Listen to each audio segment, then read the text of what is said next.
you get frustrated and you quit, and then you go out here and you do all kind of crazy stuff. So we got to pull our kids up to that, because it's a chain reaction. When you can't read, you have low self-esteem. When you have low self-esteem, you find yourself in trouble. You find yourself in trouble, you get arrested. You continue to get arrested, you go to jail, and then eventually you end up in prison. It's a cycle. And I want to help end that cycle. And I think and I want to make sure that we continue to fight for those things, and we want to see results.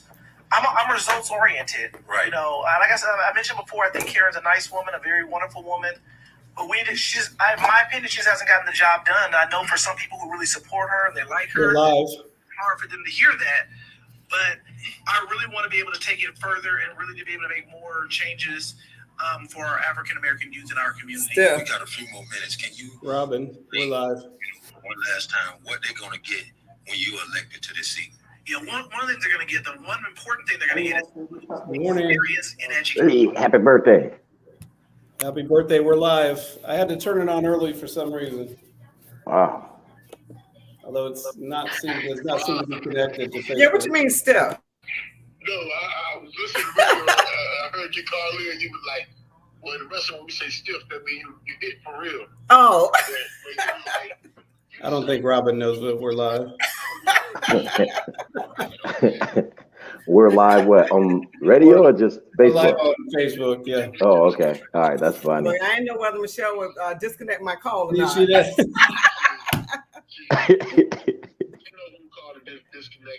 Yeah. All right, thanks. Okay, bye-bye. Robin. You're going to get a leader. Robin. Who's not afraid to We're live. We're not going to be cool. No, we're not. Yeah. We're struggling. I don't know what happened, but it said, I had to start it right away or it was going to disconnect. But I don't think it's connected to Facebook. It's just to YouTube. Good morning. Good morning, everyone. Good morning. Happy birthday. We're live. Happy birthday, sir. Yes, ma'am. I apologize. Good morning. You don't have That's to why. apologize to me. I Talking apologize. about me. For some reason, it's not going to be on Facebook today, but it's on YouTube. Oh, why not? Messed up. Not sure what happened. It said it's. I think it scheduled it too early or something.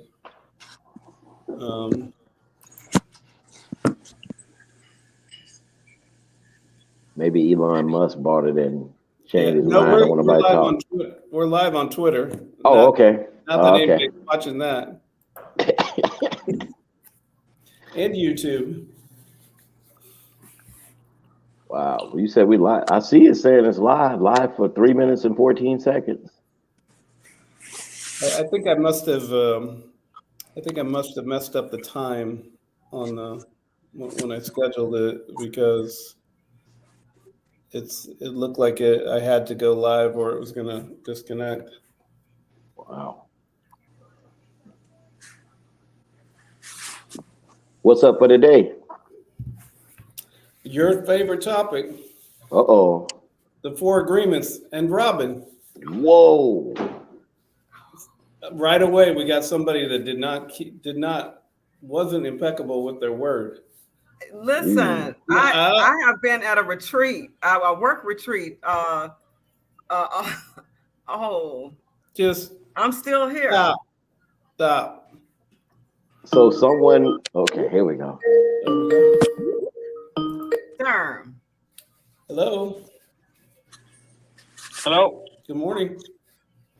Good morning. You ready? Yeah, we're ready. All right. The Upside app to save on gas and picnic groceries. That's funny. Everything is backwards today. Happy hour date was terrible. Bad vibes. Everybody wants to start On early. the way home for a pick-me-up That's funny. drinks and eating my feelings. $8. My Robin's trying to read it real fast. I'll pay for my next If you listen to it, it's quicker. by using the That's She what can't listen to it now. You lose some. Yes, I Download can. the free Upside app today and use promo code BURGER. I'm a mom. I can multitask. Or I more can dig it. on your first fill up. That's promo code BURGER. Download the Upside app and use promo code BURGER. She's like cramming for a test. It's the four agreements, right? Yes, the 4 Agreements by Miguel Ruiz. I have been so. I don't know whether I'm coming or going. Calvin Richardson.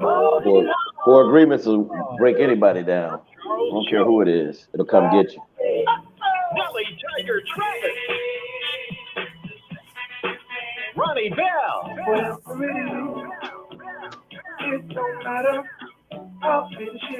Lebrato.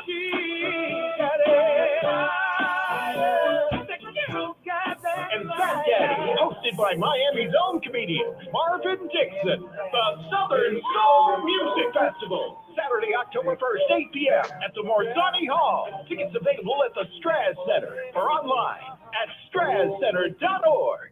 WTMP HD, Egypt Lake, Tampa, and now on 102.1 in Pinellas County. The views, opinions, and conclusions on this radio broadcast are solely the views of this particular program and its host. The views and opinions expressed on this broadcast does not reflect or represent the views of WTMP, its officers, staff, or advisors. Listen to the Call for Help show with attorney Paul Rebein every Saturday morning at AM right here on WTMP. And if you need a personal injury attorney, call the Rebein Brothers PA.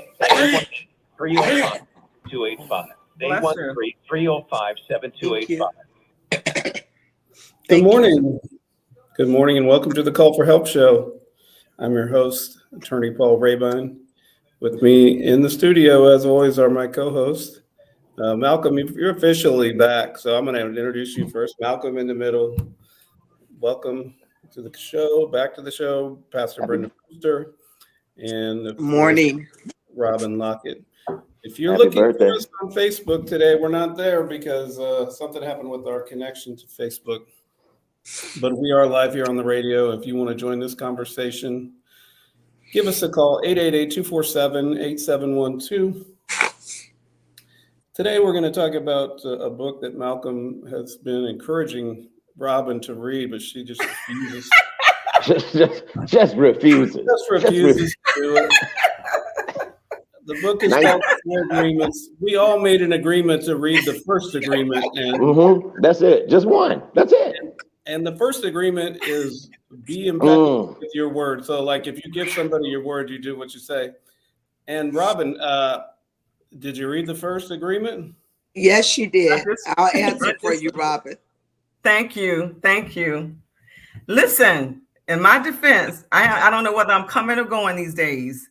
That's okay. So busy with housing. So it was my full intent to listen, not even read, but to listen. Yes. But I've been at a work retreat and just so I apologize. But I'm skimming over it now. I just admitted that you forgot about it. I said I forgot. No, I didn't. No, yeah, I did. So it equals something I forgot. You didn't forget, Robin. You said that you were occupied with many things. I love Dr. Be Fruster. careful That's of your right. impeccable words. Your impeccable words. Yes, so you said impeccable. you didn't forget. You just were you. occupied with many things. So I love you, Pastor Fruster. Thank you. I got you, girl. Yes. I'm the same way. My husband asked me this morning, babe, did you listen like you told Paul you were going to listen? I did. I listened last night. I listened. This morning, I listened. Okay, well, you kept your word. What's the first agreement then, Pastor? Impeccable word. Oh. Go ahead. That's it. You answer. See, this morning, everybody's got everybody's back. Malcolm in the middle just answered for me. Yep. It's and Paul, it goes so much in depth. In depth, when you say it's like, do what you say, it's not just that. When you really dive into it, it's basically telling you how we downs ourselves all the time. Like, be like, oh, I'm so stupid, or, oh man, you did see that impeccable word. You got to be impeccable even with yourself. That's because we speak Yeah, we speak so much negativity on us without us even knowing it. We'll just do it. It just comes naturally to be like, man, that was stupid. Why did I do that? Man, that's dumb. I'm dumb. We just say it and don't even realize it, not meaning nothing by knowing that we ain't calling ourselves dumb, but we'll speak it in the universe and the universe will accept it and accept it wholeheartedly. And guess what? Here comes some more dumbness for you. Well, I'm gonna introduce it for you. Robin just spoke into the universe that she is so busy. She's so busy. She doesn't have time to do anything else. She spoke that into existence. And she will keep getting it. I didn't speak that in that's actual. That's actual. I am. See, you already spoke that in existence months ago. So it's just showing up now. You already did it. It's like we're playing this residual effect. You do it, and then it starts to show up. It's like anything, if you put effort in something, you got to put the effort in first. You're not going to go to the gym and say, well, I'm going to go get some big biceps, but I'm not going to do curls. I'm not going to work out. I'm not going to diet. It's not going to happen. You're never going to get them. So let me just rephrase this. Okay. Since we're the impeccable word. Yes. I am very focused, and a lot of stuff, because I'm very focused on what I'm working on, other things are second, third, and fourth because of my obligation and me being focused. True. That's all you needed to say last week. You know what? I had intention, great intention, because I said when I hung up with you guys, I said, I am going to pull this book, download this book and listen to it.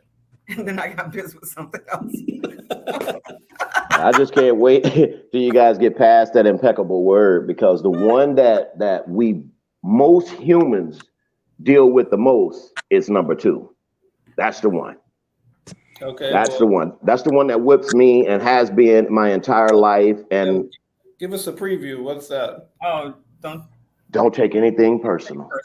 And how do you not? Robin, don't take it personally. What I just said. Yeah, don't take it personal. About you not keeping the word. Yes, or anything. You could just be walking down the street, somebody could just flip you off, or somebody could just be like, I don't like your eyes, or those shoes are ugly, or you just never know. You know how people are today. They're very opinionated, and they'll get right to it.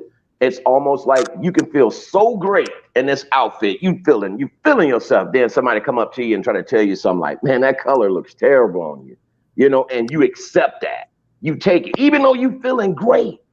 And one person says something, and now you've accepted it. Once you agree with them, the outfit's terrible. You don't feel good anymore. You've already accepted what he did to you.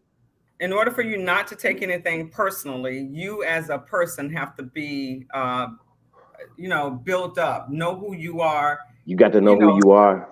You got to believe in self. You got to know God. You got to know the God within yourself. You got to be powered up, because we all go through it. It probably happened today. I don't know. But I mean, it's part of life. They said, don't take nothing personal. My kid says something to me that I'm like, how could you? I raised you. How do you not take that personal? He just said, I want to kill you. Your son, your child. How do you not take that personal? Well, that's your hard. child. That's hard to not take. Exactly. But I'm not like he just probably really want to kill you, but he's wilding out because you put the hammer down on discipline and you're not budging. And now he's reaching up the age where he's getting a little. And that's when the friction comes. There's now more men in the house than it used to be. It used to be a man and some boys. Now another man is starting to grow in that house. And it takes nothing. Someone you loved and you always loved, and then they say that to you, like, you're a terrible dad. Just something like that. You didn't do a good job. Just it's little thing. How do you not? So when that's my one, my battle. That's the one for me right there. Right. Yeah, that's the one. I'm better with the impeccable word because I catch myself. Be like, man, that was so dumb. That's no, not no one. I was very smart, very intelligent. I can catch that. But don't take it personal. It's too instantaneous. It happens too fast. Like as soon as I get the information and it hits me, and I just, that's the one I battle with. That can Well, happen. just think this: the if kids are doing that and they know that it bothers you, then they're going to, so now you have to build yourself up to resist that, right? Yes. Because they cutthroat if they could be cutthroat. So if they know that it bothers you and that's going to get you, no matter what else he said, that gets you, and he's going to do what? He's going to continue to say it, or keep coming. Yeah.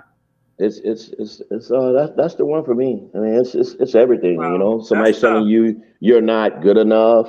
You know what I mean? You don't sound good. You know what I mean? You're up here singing your butt off. You think you're coming with it, like, dude, you just don't sound good. You just don't have it. How do you take that? You know, and especially if this guy is of an authority, you've accepted him as, let's say he's just he's some type of recruiter, or he's with a record label or something, and someone brings you to him and say, Malcolm, go ahead and sing for him. And I sing, and he's like, dude, you're terrible. You're never gonna make it. How do you deal with that when this guy is supposedly to be a professional in what you are trying to enter his field, and he just told you you're terrible? I think a lot of singers, artists, or whatever have had that happen to them. Oh, yes. And they didn't accept it. They knew they knew they were good. Yes. Yes. So thankfully, but think of all the ones that did that we never got to hear. Because the person shut them down. Shut them down. Mental shutdown. Especially, it's easy to, when you're in a relationship with somebody. Wow. Take it personally. Yes. If somebody, like, I have this happen, unfortunately, all the time. I'll be driving in my car and somebody will come by and like flip me off and yelling at me. And I'm like, I have no idea what I even did. So it doesn't bother me. Although it does kind of like, oh man, why did somebody just direct that at me? Right. But when it's somebody that you're close to, they have the ability, I think, to hurt you more. I don't know. How do you get over that? How do you do that? How do you get past that? And then when you said the word hurt, why would we be hurt by someone's words? It's kind of crazy. Well, words have power. Yes, they do. Yes. Words carry so much power. I remember I was sharing with Paul. I remember so greatly when I was 16, I had a child, and while in the hospital, the nurse came around and she said to me, I'll see you again in 9 months. While at the same time, the women in my community, not children, but the women in my community was telling me, you'll never be anything. You're nothing. You'll never be anything. Wow. And for years, those words was ringing a bell in my hearing. And I'm not going to say that those were the words that led me into promiscuity, but I can tell you that their words impacted my life until I now change up here those words that was in my mind. I had to build my own self-confidence. I had to start thinking for myself and not allowing other people to think for me. So it is easy to take things personal, but you can undo those things when you come to grips of who you are. You can undo them. You can change the dynamics. And let me say this: you may not be able to undo their words, but you can change the dynamics of their words. Yeah, how the words make you feel, basically. Yeah. Got it. But some people don't like that. Like, let's say you're in a relationship with them and they say something and you just act like it doesn't even bother you or you don't care. Then they might get really angry because now you don't care about what they're saying. Yeah, that could go the wrong way real quick. Usually, though, when one person shuts up, it fuses itself out. Usually, and you got something. Yeah, now if you got something that you're being quiet and a person steady coming nonstop, I mean, I get that might be a little warm and carry over for a little bit, but not for an entire day. You know. You would hope not. No. What about the silent treatment? That sucks too. That's almost like verbiage because you know they got something to say. They're thinking something, but oh yeah, just a look when they walk by, you already know they got something to say. What about that look? Somebody turns and just you know the look. Yes, know the look. well, we know the looks, but I think what's important, I think back, with my childhood, me growing up, me becoming a woman, and so forth. And sticks and stones may break my bones, but words would never hurt me. My mom, we had bullies back in the day, and they would name call and so forth. But my mom, she would say that, right? And lady, but in reality, those things are, I hold tight to that right now. Even, that I know who I am. So whatever you say, and people that bring negativity and say something negative about you and so forth, or about just you, right? That's how they feel about themselves. It's an insecurity with that person. It's an insecurity with that person. So I think that, the biggest thing is know who you are and to whose you are, to have that armor on you that, because people are going to have an opinion. People have opinions about me, and I keep it moving. I used to let that stuff bother me because I used to always wonder, wow, why did it, right. And I didn't say nothing to that person, but how did they come to that conclusion? It doesn't have anything to do with you, like you said. Yes, it 100%. 100%. And that's why I'm laser focused. I don't care what anybody says, because I know who I am. Yes. And I keep it moving. It doesn't matter what you do. On social media now, you could have a complete stranger trolling you and saying stuff about you. Yes. And it's easy to get angry or feel bad about that, or like, wow, what did I do to that person? You don't have to do anything. And you could be pushing a message of nothing but love, peace. I'm going to give away all my money to everybody in the world. They're just like, oh, you just want attention. They're going to come with something. Yes. Yeah, there's something behind it. Nobody does that. Why would you want to give somebody your money? He's up to something. It's just, it doesn't matter. I don't care what you do. There's going to be someone have something to say. Yes. Yes. Always. And I think that's in all worlds, because even when we do something as our church, do outreaches, you'll see someone make a comment, and that where their comment is pointing, and you're like, dang, man, you didn't put one dime, you didn't put one energy, your feet, your hands, nothing was here, and all we were doing was just showing the love of God to God's people. And so it's in all worlds. It's in the Christian world, it's in the world, it's in the church world. It's just completely people just being my impeccable words. I'm not going to say the word. I wanted to say the word, but I'm not going to say the word because it's in my impeccable words. I'm not going to speak it over them, but they are dumb, just in case. So the third one is don't make assumptions. That's a good one too. And you can who assumes things positive about somebody and what they said or what they did, and they didn't intend any of that. Like you could say something to someone and they take it personally, and they build up this whole story for the rest of the day about what you meant and what it meant. And then when you finally, maybe even give you the silent treatment for a while, and when you finally talk about it, it's like, oh no, I didn't mean that at all.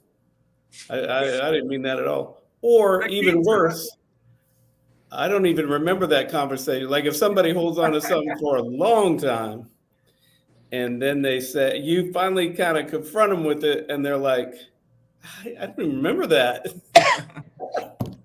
You're like, I've been hanging on to this for all these years, Are and you this mad by person yourself? don't even Yeah. remember it. Oh, that's the worst. And the thing about it is, who assumes anything positive? So that's what assumptions are. Because anything, Yeah. you know, if you've heard somebody assume or make an assumption about anything that's positive, please let me know. Because normally it's something that's negative or different than what you said, or you know.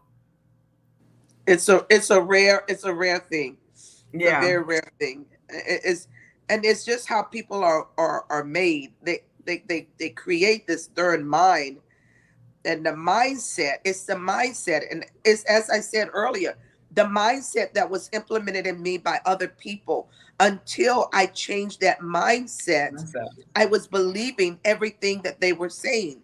So your mind has to be changed. You have to.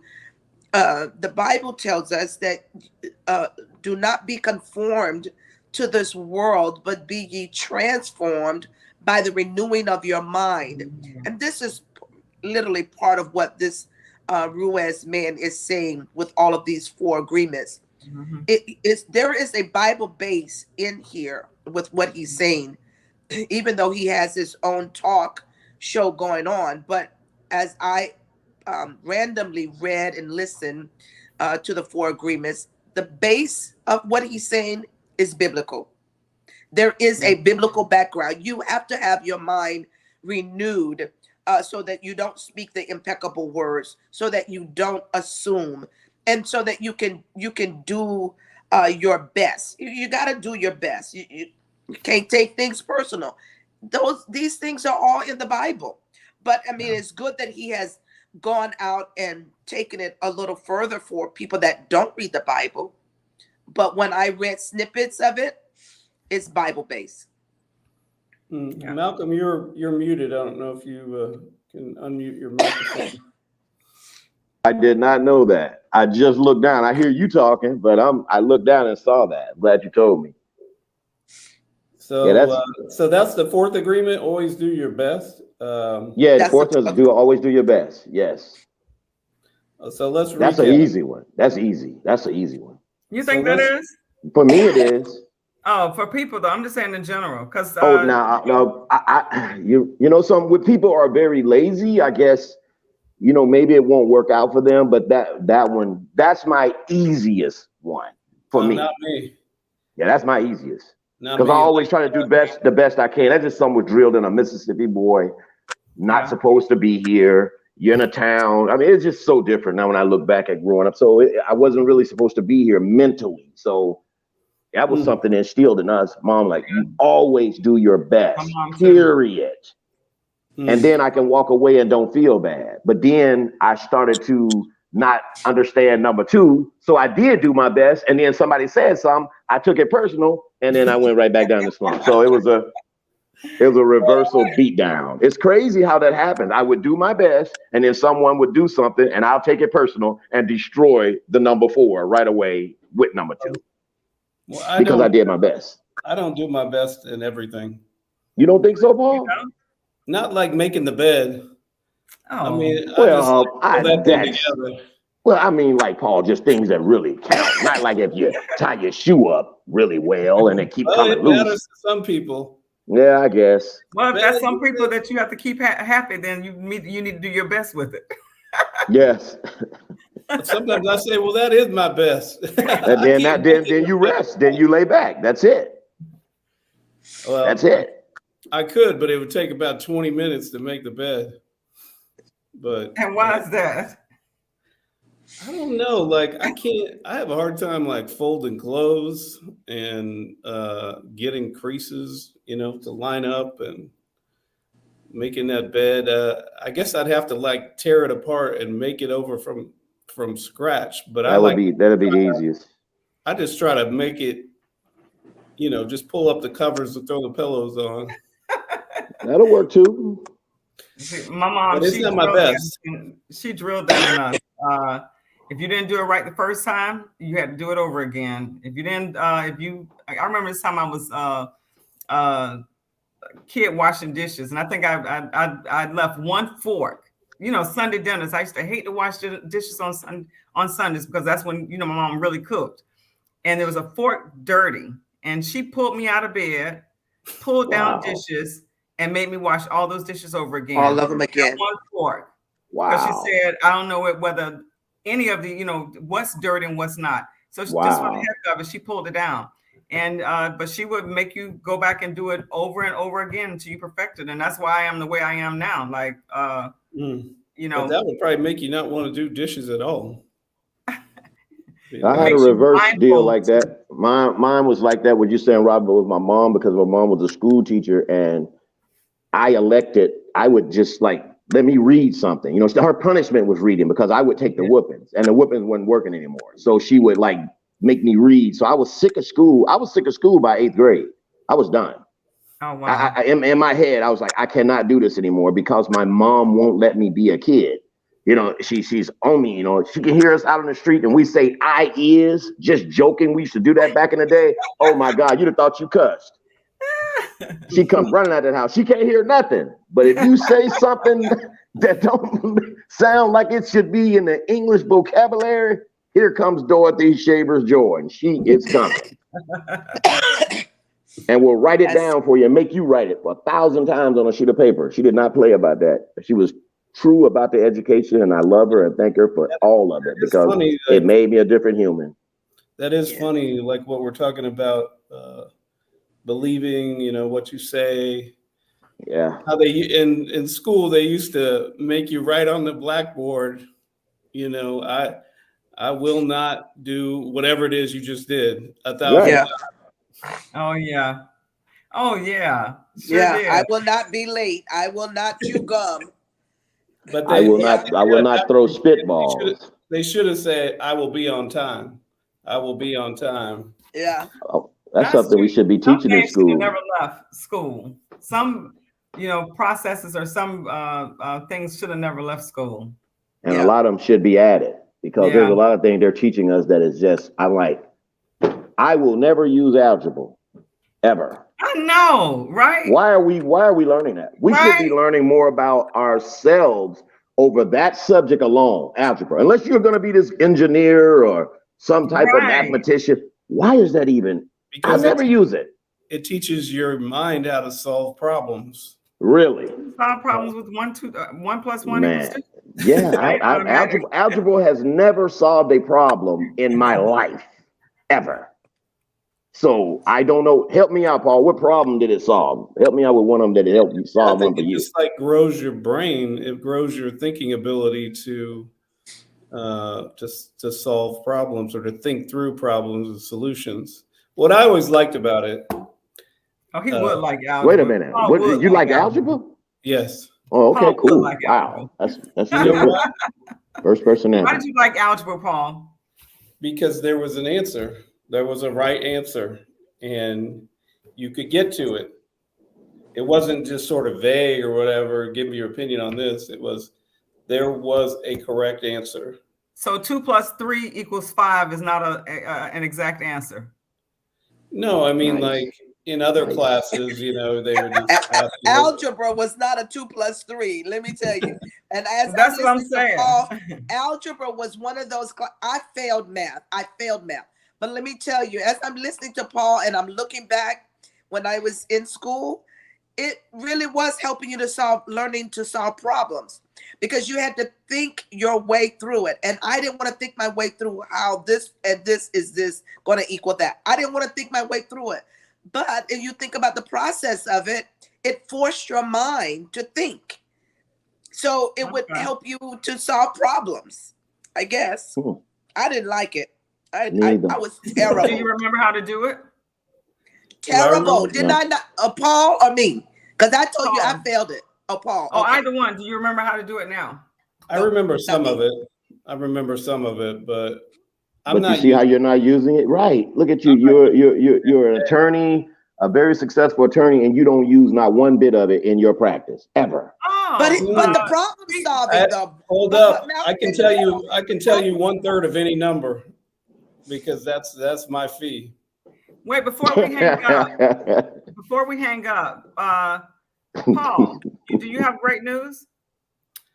Yeah, we settled the Arthur Green case that finally came out in the media.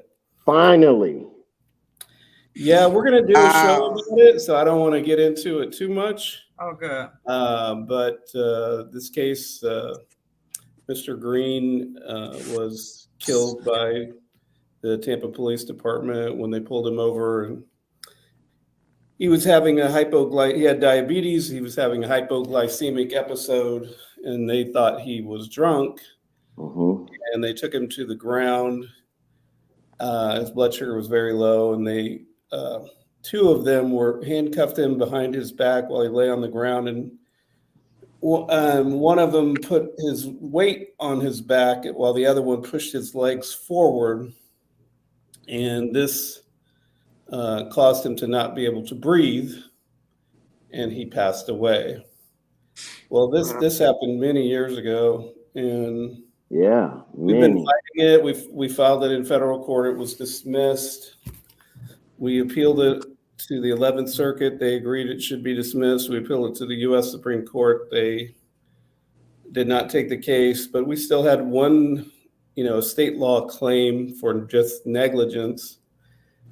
And so that got transferred over to state court, and then we've been fighting ever since. It was scheduled to go to trial in July, now, like in a week or so, but we finally reached an agreement.